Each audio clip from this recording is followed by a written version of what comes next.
Hey lovelies, Esther here, feeling a little bit, or maybe more than a little bit, under the weather. But I just had to make this video, even though I should be horizontal, but I had to make it because I'm obsessed. I'm completely obsessed with my Soul Cards Tarot, and I want to be able to play with it. But I've been meaning to do a video about this next thing I'm going to talk about, which for now, let's call it the Seven of Cups Dilemma. I wanted to do a video about that, and so I pulled out some of the cards, and I don't want to shuffle everything back in. So until I do this video, I mean, I suppose you know how it gets. You're like, I've got to keep everything in order because I might talk about it in a certain way. And then you just got to actually do the talking or give up the fantasy that your life will ever be in order because it is a fantasy. Anyhow, so I just want to make this video. And I'm also just excited to make this video. So let's just do it, shall we? So here's this deck. It is a deck that I made following the inspiration from Simon at the Hermit's Cave, his beautiful video about doing this. He got the idea from Giselle at Mad Witch. She got the idea from somebody else, got their idea. You know, it goes back. There's a lineage here. The idea is to take the two Soul Cards decks from Deborah Koff-Chapin's work. And between the two, there's 120 cards, and to select 78 of these to create a tarot deck. Now, these are all cards which are just images, very evocative images in a certain kind of style, using the technique where you put paint down, and then you put paper on top of the paint, and then you use your fingers. So it's this incredibly fluid, intuitive, soulful way of drawing out from the inside what needs to be expressed on the outside. It's very cupsy, right? This is like totally the world of cups, like pulling the water, drawing the water from the well. So there's Deborah Koff-Chapin, her artwork has a kind of similar feel to it, having that kind of bilateral symmetry, but the cards are not labeled. There's no meanings that she ascribes to them. So her intuitive process then becomes a spur for our intuitive process, right? They're amazing cards. So you've got 120 of them between these two decks that came out in the late 90s, early 2000s. Soul Cards 1 and Soul Cards 1 and Soul Cards 2. And so selecting your 78, it's a beautiful process. I adored doing it. And then after I did, I went back and I watched Simon's video again and Giselle's video. I don't know that I ever watched them all the way through because I don't remember the card choices. I had to remind myself. It's like, oh, those are the card choices. It's so delightful to see how other people respond to these images, and then also how other people inhabit the 78 tarot archetypes. So beautiful. And what I discovered is that my connection to the deck that I thus pulled together, that I thus curated, is so touching and deep. I love it. I love this deck. I've just come off the Mindful Tarot Drop 'em 78 challenge, where I was using my Lonely Dreamer deck for 78 days. It was the only deck I really worked with, a little bit with the Artisan Tarot Jean Dodal. And so, then to have the freedom to use any deck, what was interesting to me is, oh no, I just want to use the Soul Cards Tarot. Like, that kind of my tarot promiscuity, my tarot polyamory, it's pretty quiet for now. I just want to go steady with this one deck, which, given that I curated the deck, maybe I'm just acknowledging my own deep narcissism and self-love, but that's another story in another video. So the Soul Card Tarot deck, love it. But here's the thing. In the latest version, at least I got this straight from her website, the images are beautiful, like the colors, the level of saturation and the crispness of them is just, it's glorious. I don't even mind that they're glossy, but the cardstock is really thick. So it's thick and glossy. You really can't riffle shuffle it. That just won't work. And although it feels quite durable, and it's actually, feels nice to touch. It's just, well, it's not this deck. This is the AGM edition of the deck. It came out in 98 of Soul Cards 1. And as I said in my last video, I mean, it's perfect. It's perfect cardstock. Bendy, a little bit glossy. You know, this is cardstock that you want to play with. This is cardstock you don't want to play with. So, you know, this is me being picky and crazy and nutty, but I thought to myself, okay, I know I can't get this, but I also have a more recent, but not super recent version of Soul Cards 2, in addition to the one that I bought to make this composite tarot deck. And its cardstock it's not as good. It's not the AGM cardstock. It's a little bit glossier. So let's just take a peek. I can't match the cards up because this is Soul Cards 2 and this is Soul Cards 1. So it's, let's see, can I show you this? It's a little bit thicker, if you can see that, and definitely a little bit more glossy. Doesn't quite have that really primo, flexy, smooth, wants to be riffle shuffled, but yet is durable kind of cardstock. But it's not bad. So I was like, okay, if that's a more recent edition of Soul Cards 2, Soul Cards 2 did not come out by AGM, so there's never going to be a two-part box with the wonderful AGM cardstock. But if this is, you know, maybe, I don't know, a decade ago, maybe I can find a Soul Cards 1 with the same cardstock, and then I can put together a better cardstock version. Do you see how my insanity works? Like, this is so crazy, right? This is my Knight's onesie, like, you know, I've got a quest, I've got to search, right? So I went on eBay and I bought some pre-owned editions of these decks, of actually Soul Cards 1, hoping to match the cardstock on Soul Cards 2, and I did. So this is my Soul Cards 2. You know, compare, whoops. I don't know if you can see, it's definitely thinner. It's definitely more flexy. It's less glossy, but still a little glossy. It's a better cardstock. Now, what's interesting is so this is Soul Cards 1. The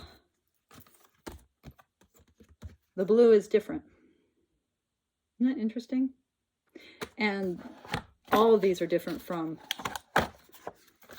the AGM. So, you know, the backs have gone through at least 3 different versions in the Soul Cards 1. I don't know about, oh yeah, Soul Cards 2, actually, too. So this is the Soul Cards 2 cardstock, and even, oh wait, is this? Hold your horses. Is this Soul Cards 2? Now I get confused. I'm confusing myself.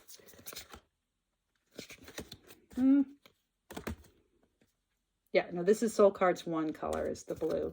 And the Soul Cards 2 color that is coming out now.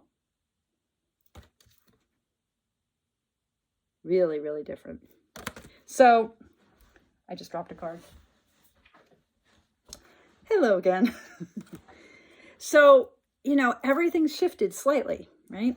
But I'm like, okay, all right. So now I have better cardstock. But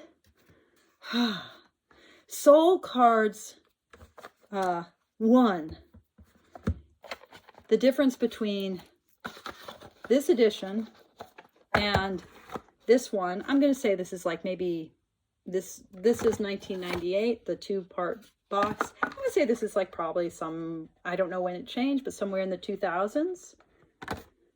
And then what you can get now, there are 3 different cards. Is that right? 3 different cards, something like that. 3 different cards that have been traded out. So Simon talks about this in his video because he also discovered that he had to get the new Soul Cards deck in order to have some of the images that he wanted. So when I tried to put these, you following me? Is this making sense? Is this just insanity? So when I tried to use my 2 new old decks to recreate the deck that I had, the one with the thick, super glossy cardstock, what I discovered is that 3 of the cards that I had chosen did not exist in the original. I mean, they don't exist in the original Soul Cards 1. Bottom line. Soul Cards 2 has the same images from whenever this edition came out and whenever the newest edition. Nothing's changed. Soul Cards 1, 3 of my cards, at least, are different.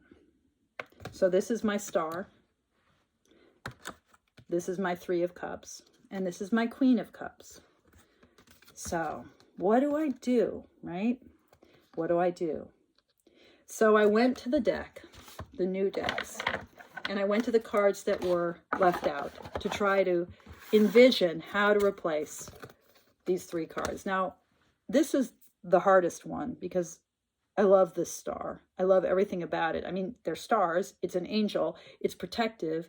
It's bringing together masculinity and femininity, at least in my eyes. It's sort of this unification of something that feels, his face to me reads masculine presenting, but his embrace is so female. Her face reads to me female presenting. Although as I make these claims about the gender in soul cards, I realize how freaking subjective they are, because almost all, if not all, of the figures are bald, so we don't have secondary sexual characteristics. And you know, there are some figures that have a lot of big bellies and breasts, but a lot of figures that don't. And what is their gender? It's a beautifully non-binary deck. Anyway, I love this card. So this doesn't exist in the original Soul Cards. This card I didn't love, but it, to me, denoted a kind of coming together of community, and it had 3 figures who were kind of combined, sort of. And so it was like, okay, this is the 3 of Cups, enough. I decided that all of my 3s would have 3 figures in them, that was at least a goal. And so, okay, this will work. So I don't love this card, but it's not in Soul Cards 1. I do love this card, and it's not in Soul Card 1. And then there was this other card, the Queen of Cups. I don't love this card, like visually, aesthetically, but it's so powerfully perfect for, in my book, at least for the Queen of Cups. You know, this container, this vessel. She is the vessel of vessels, you know? It's just like, oh, perfect, perfect. So I don't love the way the card looks, but I love the meaning that comes pretty directly from it. So I had to figure out, like, well, what do I do? This is like the 7 of Cups dilemma. You know, the 7 of Cups, classically, a card that's about this stasis, like all of the 7s, right? All of the 7s. And remember, Star is also a 7. It's 10 plus 7. It's 17. Like all the 7s, the 7 of Cups is very much a card that's about a kind of patience and abiding and beholding, a kind of contemplation, like an ability to see the overview, but also a kind of sense of steadfastness, like a steadiness, that one step beyond the notion of the Sabbath as the day upon which God, in the Abrahamic faith, God rests after having done the creation. So there's a sense of like a going beyond the 7 spheres, the 7 planets, this sense of completeness, but like sort of a completeness that takes us beyond the edges. And because it gives us that beyond, a sense of beholding. And yet in the 7 of Cups, right, that sense of beholding is paralyzing. There are all these options. If you think of the traditional Waite Smith imagery of the guy whose back is to us and he's looking at these 7 vessels that all have different possibilities in them. And the classic way to read that card is, you know, this bewildering array, the paradox of choice, that paralysis that comes. Like, we don't want to foreclose any options. But the thing about being human is that we are defined by our choices. This is what the card of justice is all about, the way in which our karma is defined by the intentionality with which we face our life. And our intentionality is expressed in the things that we choose, the things that we do, the ways we actually commit ourselves. Because it's not all meaningful to just have an intention. That intention needs to be borne out in action. And that's when the rubber meets the road, right? When we act on an impulse, then we have karma. Then we have foreclosed some options in order to promote an option. Seven of Cups dilemma is like, I want to hold it all open, but we can't. That moment of beholding the whole, that moment has to give way into a movement forward, right? For better or for worse. So here I was living out the Seven of Cups dilemma, which is the dilemma of choice. I have made my choice, but if I want to change decks, now I have to see if I'm going to make another choice. And can I live through the possibility of foreclosing some options in order to promote others? So if I want to have better cardstock, I have to choose 3 different cards. And maybe more than 3, because maybe I'll end up shuffling things around. And that's terrifying, right? Choosing is terrifying. And yet it's so powerful, right? Because once we choose, we recreate the universe that we live in. We have a whole new array that is now the world that we know. So here are my options.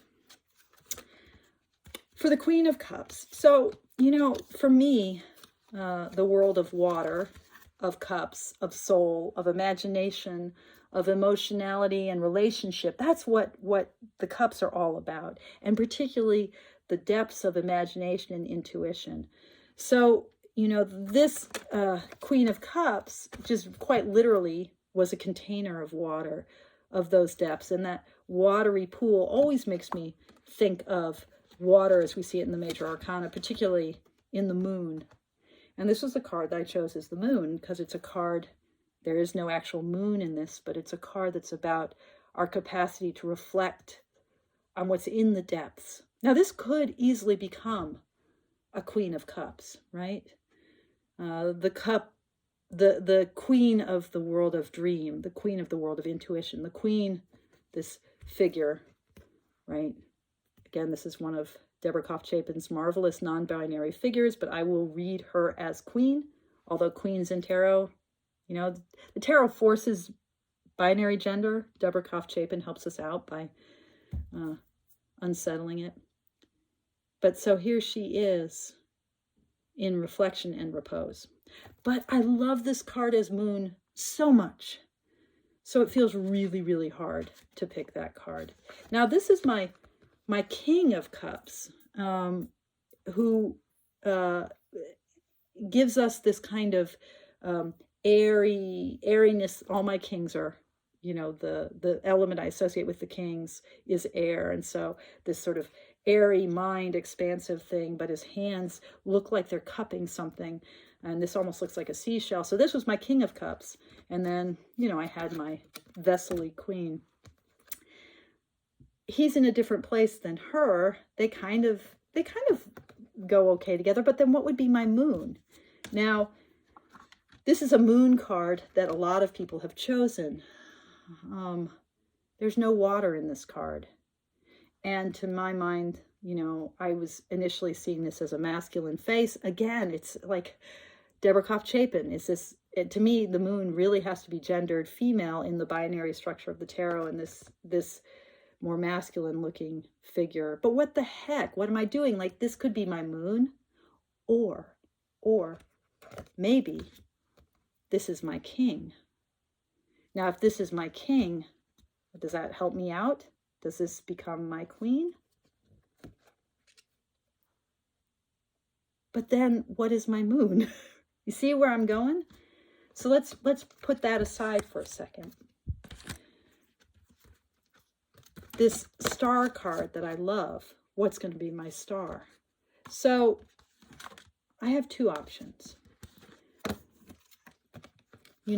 This female figure, the way in which the star is, you know, kind of allegorically, archetypally gendered female, gets captured in this large-bellied, breasted figure, and her luminosity in the sense of her giving birth to this crystal structure. It doesn't quite communicate that holding, embracing faith, steadfastness that this card communicates, but it does depict a kind of illumination.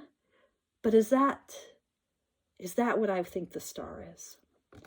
The other option, although this would make a really good Seven of Cups, actually, if I wanted to go there. The other option that came to me is this guy, because there's this way in which among all the stars in the sky, he's reaching, she's reaching, they're reaching for this particular one, and that color is reflected in the body, and there's that kind of contemplative mood here. So those were my two star choices. The Three of Cups actually was really easy to imagine replacing. Three figures, a sense of, I mean, it reads more like peace rather than celebration, but the blueness of the sky and this kind of tripartite structure of bird and person, there was a kind of unity here that seemed really powerful. So I actually really like this as a replacement. I never really loved this version of the Three of Cups. This one works for me. But I come back to star and to the Queen of Cups. Here is another star option. There's a way in which this forms an interesting pairing, perhaps with this sort of sunburst in the mouth, this big yawn, but it feels more like sunrise than a star. This might be an interesting sun card. Maybe it's been chosen as a sun card. I'm trying to remember. It has that feeling of a yawning opening to the day, perhaps. Although this face also looks a little bit like it could be. When I first encountered this card, I always thought of it as a kind of nightmare card, and it took a long time for me to see it as the positivity that I think it's intended to be. So I don't think this is star. But I come back to my queen. So one of the things that happens, and this is again that Seven of Cups dilemma, when we allow ourselves to choose and to be changed by our choice, then something happens. Creativity flows, right? The wateriness of the cups, of the imaginative heart, it moves, and new possibilities emerge through the constraint of actually picking an option. So if I think to myself, yes, I'm going to change over to this more flexible deck, then this is the option I finally came up with for the queen. It's not quite what I would want because they're two figures, but the sense that you have the Queen of Cups in connection with this fluid, angelly figure. This, I think in some decks, people have chosen this as the Judgment card because there's a sense of the angel arising and emerging. But for me, like, yeah, okay. This is the encounter with the soul.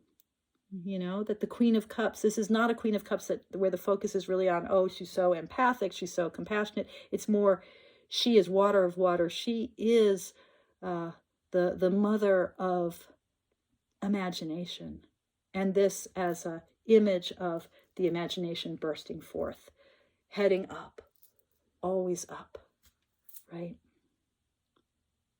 The blueness that rises. So if this is the queen, then I think maybe this is the king.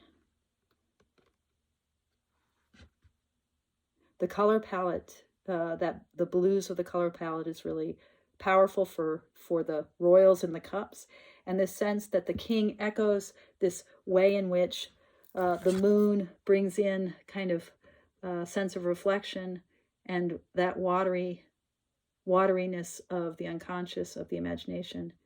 We can still use this as moon and get rid of the more airy sense of the king. So have more a watery king. Emphasis on he is the king of water rather than he is heir of water. So these would be my three replacement cards. Three of Cups, Queen of Cups, and where's my star? we still have to decide on the star. And I think this is my star. So moon, star and moon, cool and sort of the coolness and the warmer feeling of this image. So star, queen, 3 of cups. I think that's what I've decided. But tell me what you think. Should this be the star? Should I keep this as the king? Should I move to this as the king? If you have thoughts, I'd be curious to hear them. As always, thank you so much for watching, and thank you for your practice.